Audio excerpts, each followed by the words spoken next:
good to keep rolling if you guys are good. Yeah.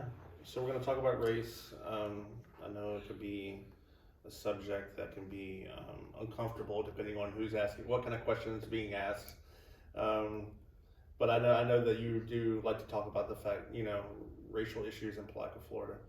I do want to, and this doesn't have to be part of the interview, but I did want to know if both of you had seen what happened last night in Buffalo, New York. Yeah. There was a mass shooting. It was racially motivated. I saw the headline. And he actually captured it on, what's it called, live. Oh, did he?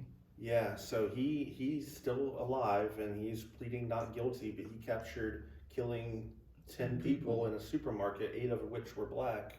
Yeah. And he has a manifesto that this was racially motivated. Mm-hmm. So I know Buffalo, New York is a long ways away from Palatka, Florida, but when you hear about national issues like that, I mean, or George Floyd, how does that color kind of how you govern the city of Palatka, or does it not?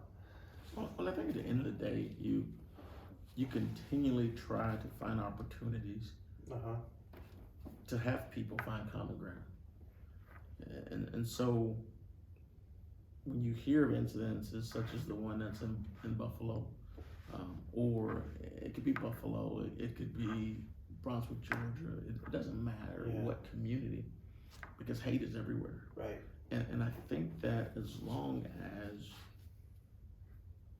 we have folks who politicize racism, and we've made racism become a part of partisan politics, then it continually divides our country. When we begin to, in a unified voice, speak out against these atrocities and not try to glorify individuals who were placed in these positions,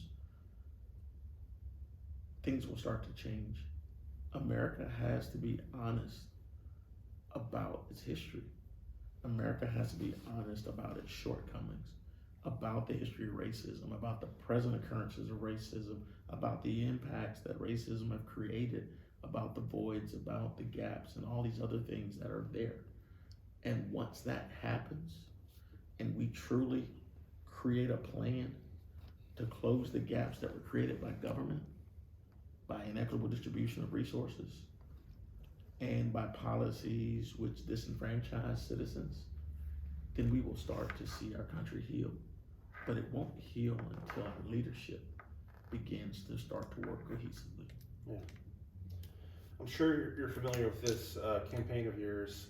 I guess you started it maybe two years ago?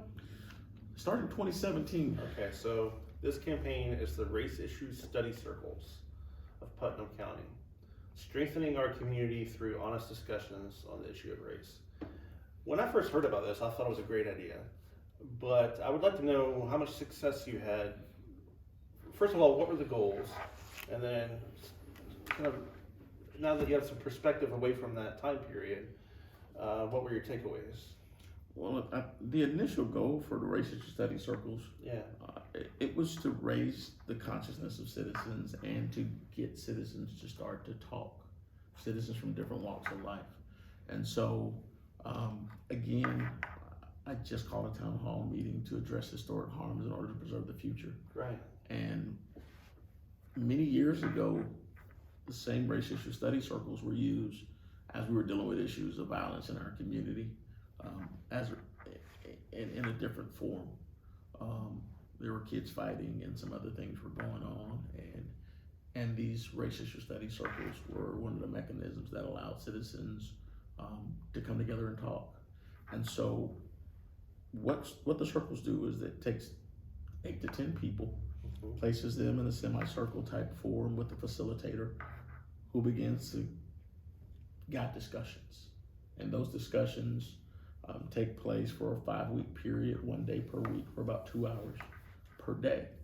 And while citizens are coming together for the purposes of talking about redlining, perceptions of race in the community, solutions, prejudice, implicit bias, things of that nature, people think that they're going to highlight differences in culture, when the reality is the circles actually allow us to be able to see that we're very much alike in our upbringing, in our desires for what we want to see in our community, even in our hobbies and some of the other things.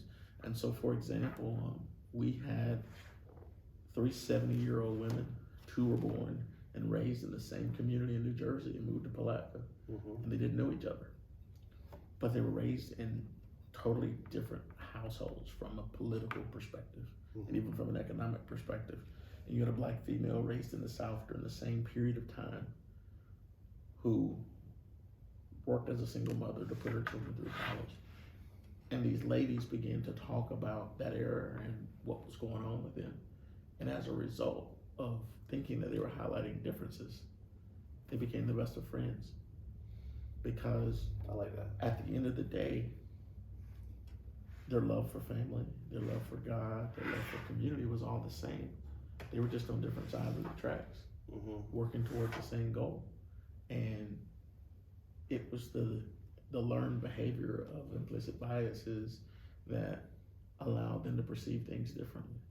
Yeah. And so once they finally came together, friendship was born. I like the idea that these circles were a communal aspect, but I do want to point out, like, as a white person, I heard some other, some frankly racist white people talking about the fact that you would even bring up race. Have you heard this before? I'm sure you have. Is that the idea of even bringing up race is racist?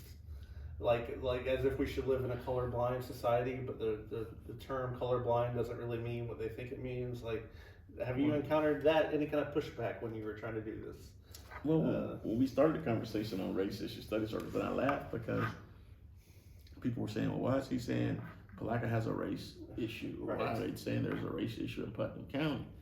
He's a race baiter, and they were on Facebook. There was over 700 comments, and I didn't know what a race baiter was at the time.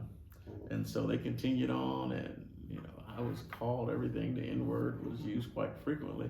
And so I remember someone screenshot some of the comments, and they said, well, it's because of your comments. This is exactly why it's necessary.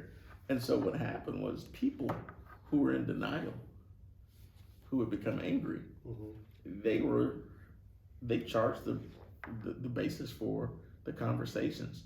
So we had the initial town hall meeting. There were 200 people in the room. It was probably the most evenly distributed room between conservative and liberal individuals within our community, black and white. And at the end of the night,